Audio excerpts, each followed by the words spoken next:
Happy Monday morning, guys. I hope y'all are doing well. Today we're going to start a new unit. We're going to skip the adverb unit in grammar and we're going to go on to sentence structure. So if you want to get out your grammar books and turn to page 204, we'll get started on that. But before that, we will pray. Just know I am praying for you guys. I miss y'all's faces like crazy. Just know that I'm thinking about you all the time.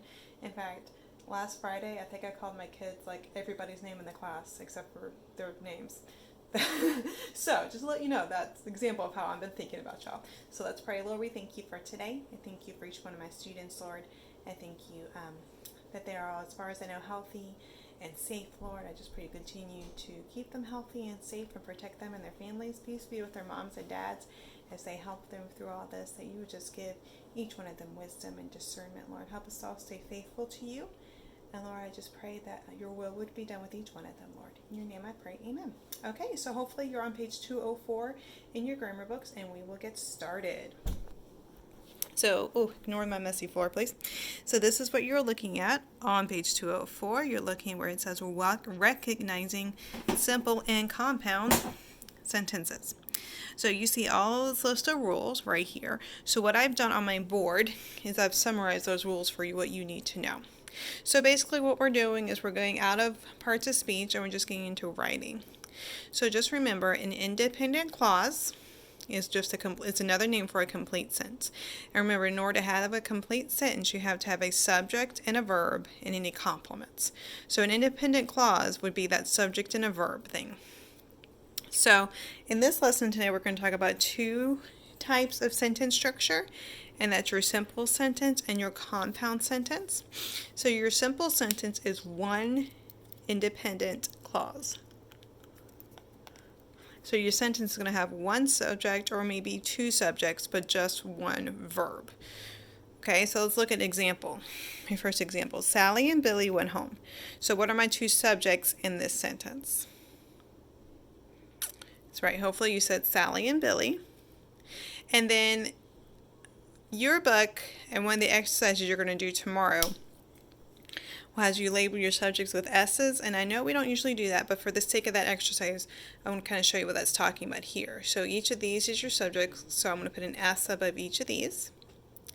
And so we know that that's your subject. Now what's your verb? What did Sally and Billy do?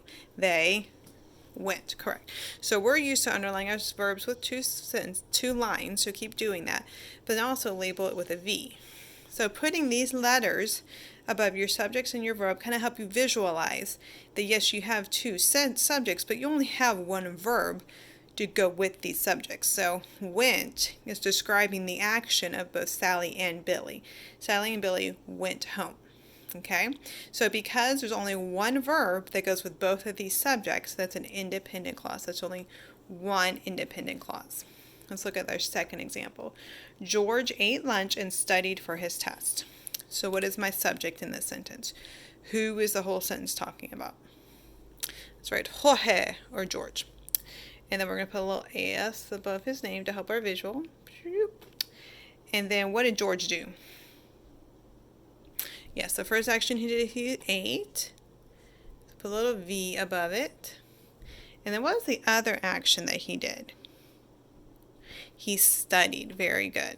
Hopefully y'all are doing some studying while you're at home.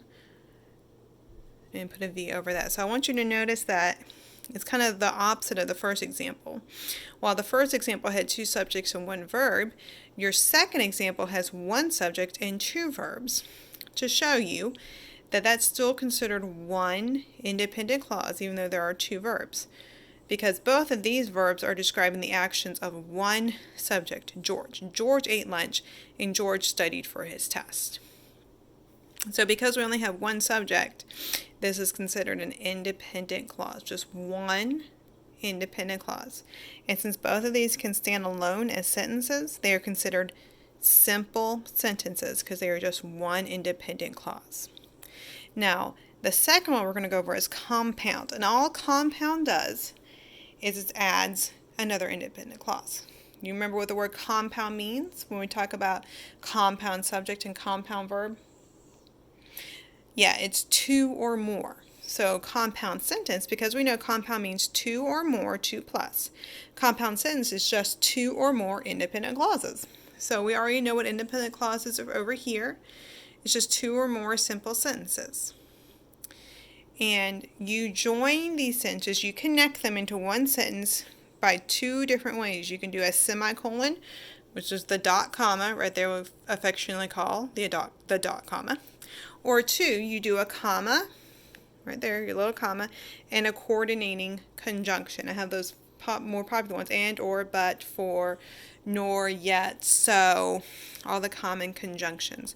So you have to have one of these to join a compound sentence. You can only join them by one, a semicolon, or two, a comma, and a coordinating conjunction. So that's what you're looking for compound sentences.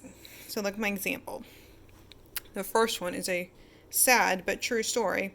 Joy likes soda, but Kim likes coffee. So if you remember, we did up here, we did the S and the V's. Well, we're going to do that down here. I'm going to show you the difference between your simple sentence, S and V's, and your compound sentence. So look at the first example. Joy likes soda, but Kim likes coffee. Joy being my sister. My sister does not drink coffee, guys. I don't know how she does it, but I do. So I like to use her in my examples. So what is my first subject in this sentence?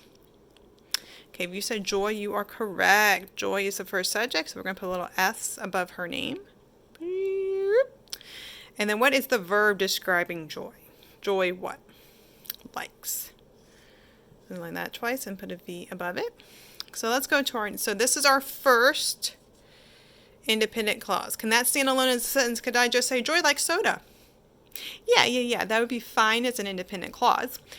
So that's my first simple sentence, or my first independent clause. Joy likes soda. So go over here. I can't see my comma anymore. Let me fix that just a second. Boop, boop, boop. There, that's better. Okay, Kim likes coffee. Kim loves coffee. Kim drinks too much coffee. Okay, what's your subject in the sentence? Yes, Kim, an S. And then what's your verb? Likes. Very good. So likes and the V. So I'm going to go over here. I want to kind of zoom out a little bit. So you'll notice that I have SV, SV. So SV.